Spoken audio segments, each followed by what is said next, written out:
સરસ સરસ સરસ સરસ સરસ એક સહજાનંદ તું, સરસ સરસ સરસ સરસ સરસ એક સહજાનંદ તું. કૌશળ દેશ વેશ બટનો લઈ તીર્થમાં ફેરા, રામાનંદ મળ્યા સ્વધર્મ ચલવ્યો, યજ્ઞાદિ મોટા કર્યા. મોટા દામર ચાર્યા ગઢપુરે બે દેશ ગાદી કરી, અંતર ધ્યાન થયા લીલા હરિતણી સંક્ષેપ્તમાં ઉચરી. દીક્ષા અર્પી અહો ગુણાતીત સમી, જૈને ગુરુ જોગીએ, કાકાને વળી આપ દિવ્ય દ્વયનું અદ્વૈત અનોખું જ છે. ભેદે સાક્ષી અનંતના સ્વરૂપયા શાસ્ત્રી મહારાજનું, એવા સ્વામી હરિપ્રસાદ ચરણી વંદન સદા હું કરું.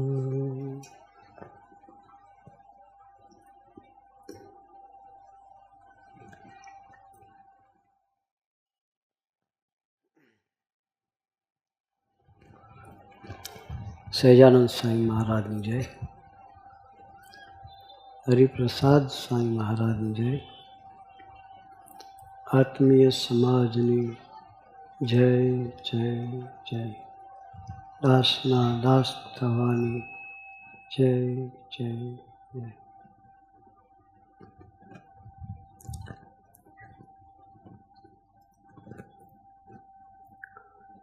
સ્વામીજી ઘણી વખત વાત કરતા હતા કે આપણે ખૂબ નસીબદાર છીએ, ભાગ્યશાળી છીએ. કેમ? તો કે અવતાર પુરુષો જે પ્રગટ થયા, રામચંદ્રજી પ્રગટ્યા યુપીમાં,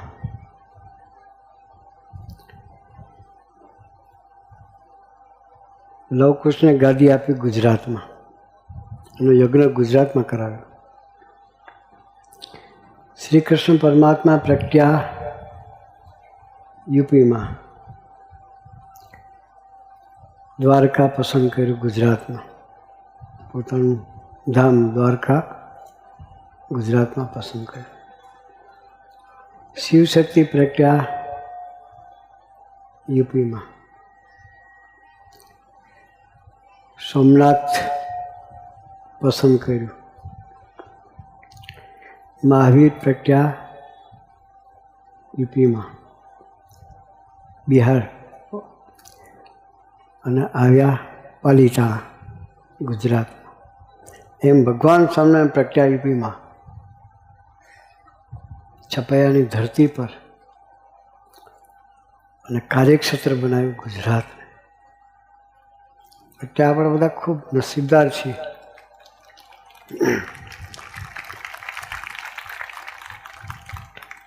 એમાં પણ ચરોતરની ધરતી, ભગવાન સ્વામિનારાયણ વન વિચરણ કર્યું 8.5 વર્ષ. પહેલાં પહેલું મોઢામાં કોઈ અન્ન મૂક્યું હોય કે દૂધ મૂક્યું હોય તો બોચાસરની ધરતી પર.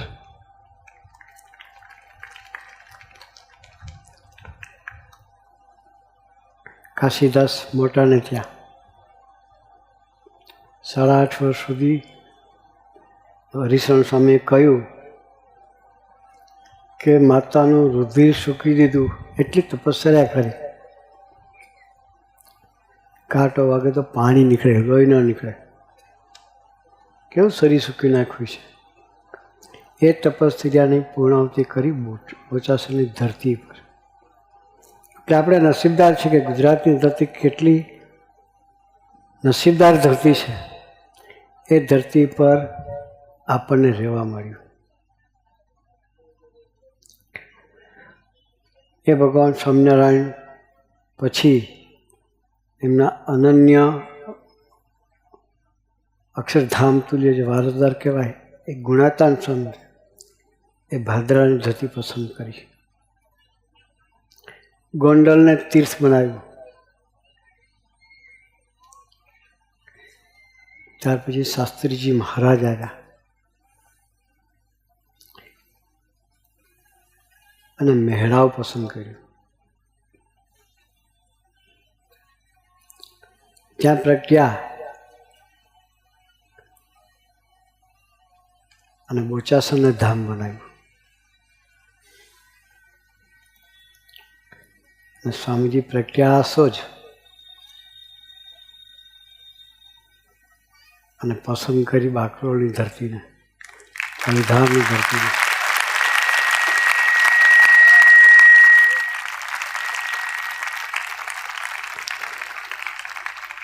ગુજરાતના આટલા બધા જિલ્લાઓ છે, આ સ્વામીજીને સૌથી વધારે ગમતો હોય ને તો ખેડા જિલ્લો. હા,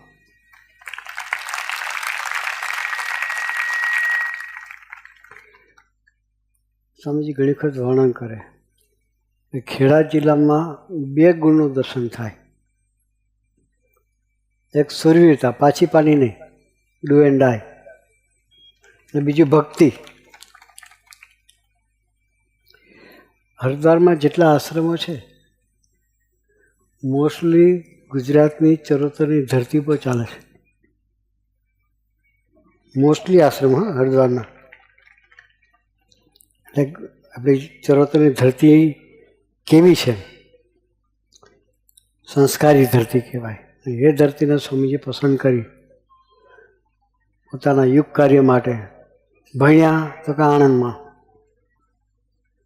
10 વર્ષ આણંદમાં વિતાવ્યા સ્વામીજીએ. 5મા ધોરણથી ચાલુ કરી અને ફર્સ્ટ યર સાયન્સ સુધી સ્વામીજી ભણ્યા. ત્યાં સુધી રહ્યા આણંદની ધરતી પર. એટલે આપણે બધા ખૂબ નસીબદાર છે ધરતી પસંદ કરી. ભગવાન સ્વામિનારાયણનું કાર્ય સુરત ભાવનું, એક કાર્યને સ્વામીજીએ વિવેકવંતું બનાવ્યું.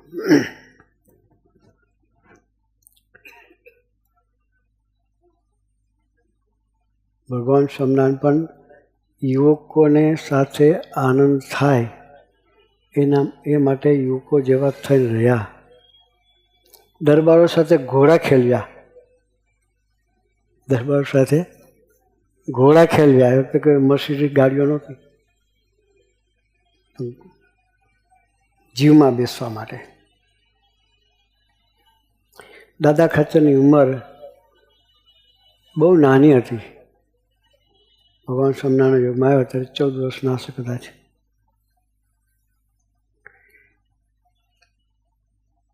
એ દાદા ખાચરના ફાધર એભલ ખાચર વહેલા ધમા ગયા. જવાબદારી દાદા ખાચરને માથે હતી. ભગવાન સ્વામિનારાયણના દાદા ખાચરના દરબારમાં રહ્યા.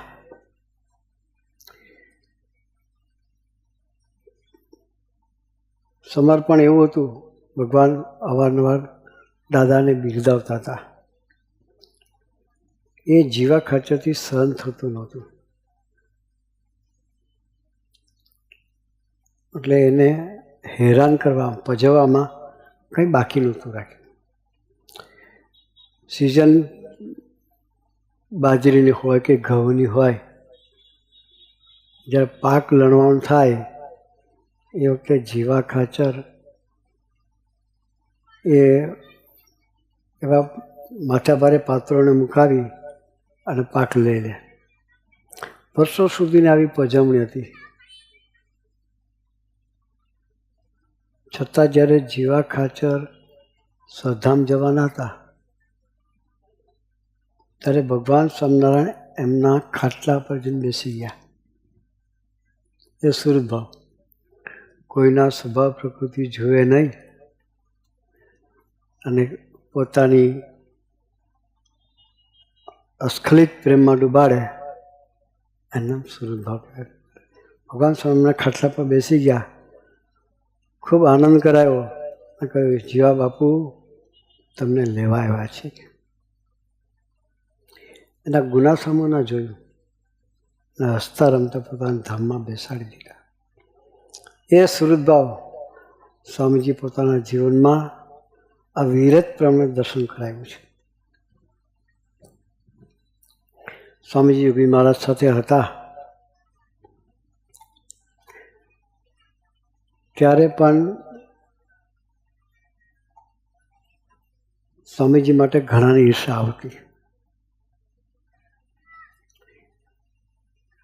ઉંમર સ્વામીજી નાની, એની પાછળ યુવકોનું ટોળું મોટું ફરતું હોય એટલે કોઈની બી ઈર્ષા આવે. ઈર્ષા એ કરીને એની ઉપેક્ષા થાય. ઉપેક્ષા થાય ત્યાં સુધી વાંધો નહીં, પણ એને મારી નાખવા સુધીના પ્રયત્નો થાય. એક વખત સ્વામીજીને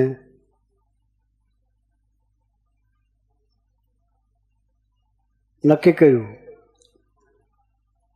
કે એને આપણે હેરાન કરવા છે. એટલે સ્વામીજી લાઈફ તો ટોટલ એકદમ પહેલેથી પ્યોર હતું, પણ બાપાની સેવામાં એટલે બાપા કોઈ બી બહેનો સાથેનો કોઈ વ્યવહાર હોય તો સ્વામીજીને મોકલતા. સ્વામીજીને જવું પડતું. એ એક નજરમાં રાખી અને એક ગ્રુપે હેરાન કરવાનું ચાલુ કર્યું કે તારે નહીં જવાનું, કે બહેનો પાસે જવાનું નહીં, કે જઈશ તો તને મારીશું. એ બાપાની આજ્ઞા થાય એટલે જવું તો પડે.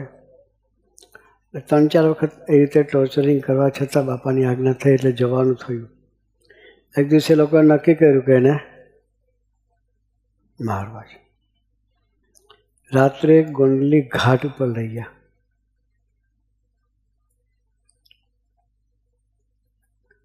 સ્વામી સાથે ગ્રુપ મોટું હોય, સ્વામી બધાને કીધું તમે કોઈ આવવાનું નથી, મળીને આવું છું. સ્વામીજીને એકલાને લઈ ગયા. ઘાટમાં પગથિયા ઉતરી નદી કિનારે ત્યાં લઈ ગયા અને 4-5 જણા ભેગા થઈ અને ઢોર માર્યો. ઢોરને મારી તો આપણે હજુ દયા આવે, પણ નિર્દય થઈને એવો માર્યો. અને એક જણાએ તો સ્વામીજીને બૂટ પહેરેલા હતા, હાઈટેક બોડી વાળો માણસ હતો. એણે બૂટ પહેરેલા બૂટથી સ્વામીજી પેડીમાં લાત મારી દીધી. ત્યાં સ્વામીજી ચક્કર ખાઈને પડી ગયા. સ્વામીજીની સ્પિરિટ ચાલવાની બહુ હતી, પણ એવું મારેલું કે સ્વામીજીને ગોંડલી ઘાટના પગથિયા ચડતા 1.25 કલાક થયેલો. કેટલા? 1.25 કલાકે પગથિયા ચડતા થયેલો. કેવો માર માર્યો છે. એ લોકોને થઈ ગયું કે હવે આ નહીં જીવે એમ કરીને છોડીને જતા રહેલા. પછી સ્વામીજી ધીરે ધીરે ઢસડાતા પગથિયા ચડ્યા અને અક્ષરગીરી આગળ બોરસલી છે ત્યાં માંડ પહોંચ્યા. ત્યાં જઈને બેઠા. સ્વામીજીના મિત્રોને સમજે ખબર પડવા નહોતી દીધી. ખબર પડે તો બધા જ મિત્રો મારનારને મંદિરમાં રહેવા ન દે. સ્વામીજી યોગી મહારાજના સદભાવને સમજ્યા હતા એટલે કોઈને કશે જ ખબર પડવા દીધી નહીં. ઇવન પ્રાણાધાર એવા યોગીજી મહારાજને પણ કહેલું નહીં કે મને માર પડ્યો છે. બાપાએ 2-4 વખત પૂછેલું, પણ સ્વામીજી કે ગેસ બહુ છે ને કબજિયાત છે, પેટ સાફ નથી થયું એટલે થોડું અપસેટ છે. એ રીતે બાપાને પણ વાત કરેલી.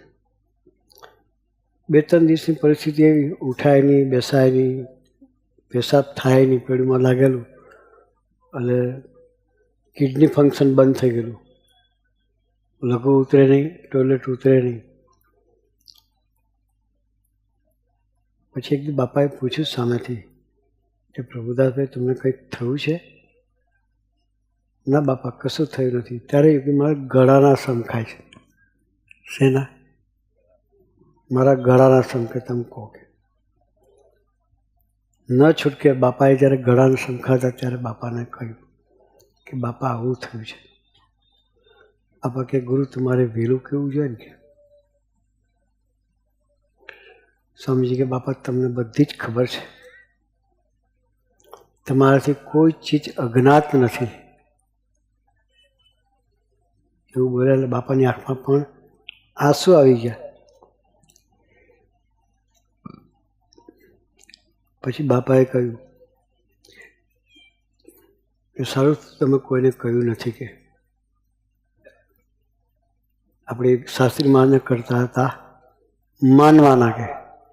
ત્યારે સ્વામીજી કોઈ શાસ્ત્રી માને કરતા હતા માનતો હતો એટલે કોઈને વાત કરીને બાપા ભેટી પડ્યા. શાસ્ત્રી માને કરતા હતા માનતો હતો એટલે કોઈને વાત કરીને બાપા ખૂબ ભેટી પડ્યા. પછી તો આખા શરીર હાથ ફેર્યો.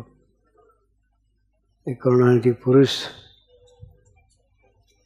બીજા દિવસથી તબિયત સારી થઈ ગઈ. પછી સંજોગો સાથ સ્વામીજીએ દીક્ષા લીધા પછી 66ની સાલમાં સોખડા આવવાનું થયું. સ્વામીજી 66માં સોખડા આવ્યા. ત્યાર પછી પેલી વ્યક્તિ જે મારનાર હતી એને પણ ત્યાંથી નીકળવાનું થયું. ત્યારે એને વિચાર આવ્યો કે મને હરિપ્રસાદ સ્વામી સિવાય કોઈ સંઘર્ષે નહીં. મારનાર વ્યક્તિને વિચાર આવે એ સ્વામીજીનો સ્વભાવ કેવો હશે તે વિચાર કરીને સોખડા આવે છે. બધાને ખબર હતી કે આ વ્યક્તિએ સ્વામીજીની પેઢીમાં લાત મારેલી છે. એટલે જે સંતો હતા અમારા કોઠારી સ્વામી બધાએ સ્વામીજીને પ્રાર્થના કરી કે સ્વામીજી એમને ન રાખીએ તો સારું કે. ત્યારે સ્વામીજી એક વાક્ય કહે છે કે યોગી મહારાજનો છે ને કે અહીં નહીં આવે સંસારમાં જશે તો એની યાત્રા અટકી જશે કે. કેટલી કરુણા કરી, વિચાર તો કરી. આપણને વિચાર ન આવે એનું નામ સ્વભાવ કહેવાય. કોઈ બી વ્યક્તિની ભૂલને ભૂલી જવી એ સામાન્ય વસ્તુ નથી. ભૂલને ભૂલી પછી સંબંધ જોઈ અને એનો મહિમા સમજી ને એની સેવા ભક્તિ કરવી એ પરાકાષ્ઠાનો સ્વભાવ છે. સ્વામીજી એવા સ્વભાવથી જીવ્યા છે. આજનો દિવસ એવો છે કે સ્વભાવમાં ડૂબીને આપણી યાત્રા નિરંતર ચલાવવા જેવી છે. એક વખત સ્વામીજી હરિધામમાં અમારો યોગી પ્રાર્થના હોલ છે સભા હોલ, એમાં સભા કરીને બેઠા હતા.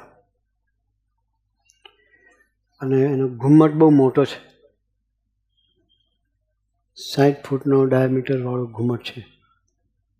સ્વામીજી સભા કરીને બેઠા હતા. આમાં 2 કબૂતર આમથી આમ ઉડે, એક આમથી આમ ઉડે. એટલે સભામાં સહજ ચાલુ સભા ઉડે એટલે આપણે બધાની નજર ત્યાં જાય. સ્વામીજી પણ 2 વખત કબૂતર નજર કરી. એટલે મારા જેવા સેવકો હોય અને સંકલ્પ ઉઠ્યો કે હવે આને ન્યાય કરીએ. શું કરીએ? ગમે એમ કરીને બહાર નીકળી જાવ, પ્લાનિંગ કરીએ. જે મારા એક સ્વામીજી તરફ નજર જોયું કે સ્વામીજી કંઈક વિચારમાં છે. 2 વખત કબૂતર ઉડીને ગયું. એટલે એણે સ્વામીજીને કહ્યું સ્વામી આપ શું વિચારમાં છો? સ્વામી હું એક જ વિચારમાં છું, કબૂતર અહીં છે, અંદરથી બહાર નીકળતા નથી કે તો એને પાણી પીવા ક્યાં જતા હશે અને ખાવા માટેની શું વ્યવસ્થા હશે કે.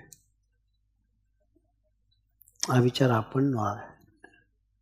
કબૂતર જેવા કબૂતર 84ના જીવ, એના માટે સ્વામીજીનો આવો વિચાર આવે એ સ્વામીજીનો જીવ માત્ર પ્રત્યેનો સ્વભાવ છે.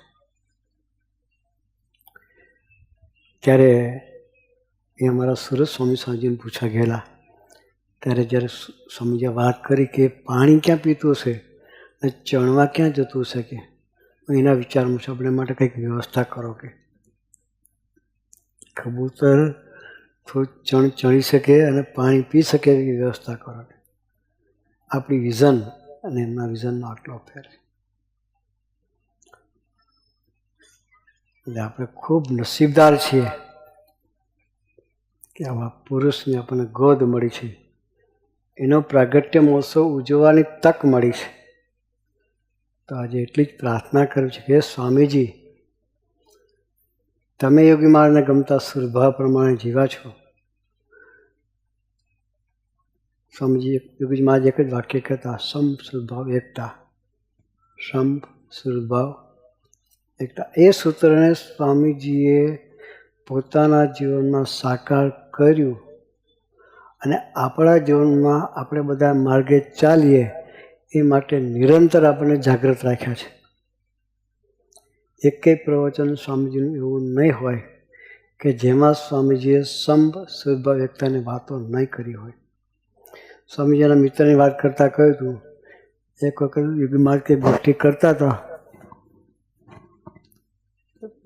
સ્વામીજીના મિત્રએ કહ્યું કે બાપા તો એકની એક વાત કરે છે, કે બીજી કોઈ વાત કરતા નથી. ત્યારે સ્વામીજીએ કહ્યું કે તને ખબર છે સમસ્વભાવ એકતા શું ચીજ છે? કે આપણા જીવનમાં સાકાર ના થાય ત્યાં સુધી એકડો ઘૂંટવો જ પડે ને. એકડો ન આવડે ત્યાં સુધી ઘૂંટાય કરાવે. એકડો ન આવડે તો ઘૂંટાય કરાવે. આટલું મોટું જાડો થાય તો બધું ઘૂંટાવડાવે. એમાં એકડો છે, પાકો કરવો જ પડે. એ સમજી કહ્યું કે બાપાએ આપણા જીવનમાં સાકાર કરવા માટે એકધારી એકને એક વાત કરે છે. એ નિર્દોષ બુદ્ધિની વાત પણ સ્વામીજી એના મિત્રોમાં બાપાને માટે અરુચિ નહીં થવા દીધી, કે આપણે એ તરફ નજર રાખવી છે. એને જે કરાવવું છે એ જ આપણે કરવું છે. તો સ્વામીજી પણ એક એક ગોષ્ઠી એવી બાકી નથી કે જેમાં સમ શુદ્ધની વાત ન કરી. શું કે સમ શુદ્ધ એટલા માટે જોઈએ કે આપણા જીવમાં પડેલા જે 6 દોષ છે, કે પેલું કામ, ક્રોધ અને લોભ, બીજા 3 છે હઠ, માન ને ઈર્ષા. એ 6 દોષને કાઢવા માટેની કોઈ દવા નથી. મેડિકલ સાયન્સમાં કોઈ દવા શોધાણી નથી. એનો એક જ માર્ગ છે, સમજી કે સમ સદભાવતાથી જીવીએ. જેમ જેમ સદભાવથી જીવતા જઈશું તેમ તેમ આપણા હૈયાને વિશેથી હઠમાન ઈર્ષાના રાગ ઓછા થતા જશે. જેમ જેમ હઠમાન ઈર્ષા ઓછા થતા જશે તેમ તેમ હૈયાને વિશે પ્રભુનું સ્થાન પ્રગટતું જશે. તો આજે શુભ દિવસ છે, વૈશાખ સુદ દસમ. સ્વામીજીએ પ્રજ્ઞા 88 વર્ષ થયા. સ્વામીજી આપણા માટે જે પોતાના શરીરના લોહીના એક એક ટીપાનો ઉપયોગ એણે કર્યો છે, તો એ ગુરુનું ઋણ વાળવાનો અવસર આપણને મળ્યો છે. તો આજે સંકલ્પબદ્ધ થઈએ કે સ્વામીજીને જે ગમે છે એવા સદભાવથી જીવન જીવી, એને ગમે છે એવી આત્મીયતાથી જીવન જીવી અને આપણી યાત્રા નિરંતર સ્વામીજી તરફ ચલાવતા રહીએ. એ ચલાવવા માટે ગુરુહરિ આપણને સૌને ખૂબ ખૂબ ખૂબ બળ બુદ્ધિની શક્તિ આપે. એ જ પ્રાર્થના સહજાનંદ સ્વામી મહારાજની.